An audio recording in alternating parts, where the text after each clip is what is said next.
কলিতা মাঝি অভাবের সংসার থেকে যিনি শিখেছেন এগোনোর মন্ত্র।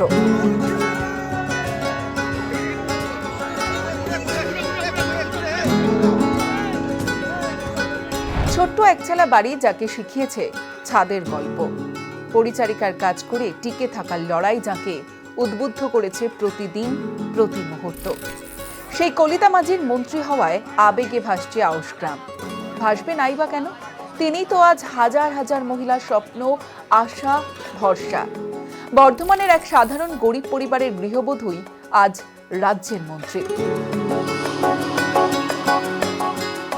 এ শুধু এক সাধারণ পরিবারের বউয়ের লড়াই নয়, সমাজ জীবনে গোটা মহিলাদের কাছেই এক স্বপ্ন। সেই স্বপ্নকে সঙ্গী করেই তার কাঁধে দায়িত্ব তুলে দিতে বা তার উপর ভরসা রাখতে ভুল করেননি শুভেন্দু অধিকারীর সরকার। খুবই দরিদ্র পরিবারের সন্তান, বিয়েও হয়েছিল তাড়াতাড়ি। শ্বশুর বাড়িতেও অনটন তার পিছু ছাড়েনি। অভাবের সংসারে হাল ধরতে অন্যের বাড়িতে কাজ শুরু করেন। সেই কলিতা মাঝি আজ রাজ্যের মন্ত্রী। সংসারের দায়িত্বের গণ্ডি পেরিয়ে আজ তার কাঁধে বাংলার দায়িত্ব। হাসপাতাল, ফায়ার ব্রিগেড এবং পানীয় জল। ভোটের আগে তার এলাকার মানুষদের জন্য একাধিক প্রতিশ্রুতি দিয়েছিলেন তিনি। সেই প্রতিশ্রুতি পালন করাই তার প্রথম কাজ এখন।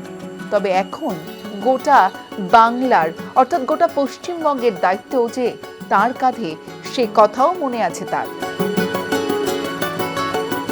১ জুন লোকভবনে রাজ্যপাল এবং মুখ্যমন্ত্রীর সামনে প্রতিমন্ত্রী পদে শপথ নিয়েছেন কলিতা মাঝি। এখন কলিতা শুধু আর বিধায়ক নন, তিনি রাজ্যের মন্ত্রীও। আয়ুষ গ্রামের কলিতা মাঝি, যার জীবনের সঙ্গে জড়িয়েছিল পরিচারিকার উপাধি, আজ সেই গৃহবধূই চিরাচরিত সমস্ত ধারণাকে পাল্টে দিয়ে রাজ্যের মন্ত্রী হয়েছেন। তবে তার এই লড়াই মনে রাখবে বাংলা। পূর্ব বর্ধমানের গুসকরার বাসিন্দা কলিতা মাঝি। ছেলে এবং স্বামীকে নিয়ে অভাবের সংসার। পেট চালাতে বাড়ি বাড়ি গিয়ে কাজ করতেন। রোজগার ছিল মাসে ২৫০০ টাকা। ২১-এর বিধানসভা ভোটে এই কলিতাকে টিকিট দিয়েছিল বিজেপি, কিন্তু আউশ গ্রাম থেকে জিততে পারেননি। পরাজিত হলেও ভয়কে জয় করে সংগ্রাম চালিয়ে গেছেন। গত ৫ বছর সহ্য করেছেন অনেক অশান্তি, অত্যাচার। তবুও পদ্ম পতাকাকে আঁকড়ে তিনি যেমন মাঝের ৫ বছর নিজের উপর ভরসা হারাননি, তেমনি দলও ভরসা হারায়নি তার উপর।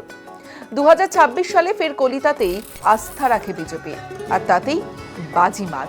১২,৫০০-এরও বেশি ভোটে তৃণমূল প্রার্থীকে হারিয়ে জয়ী হয়েছেন বিজেপির কলিতা। ২৬-এ সেই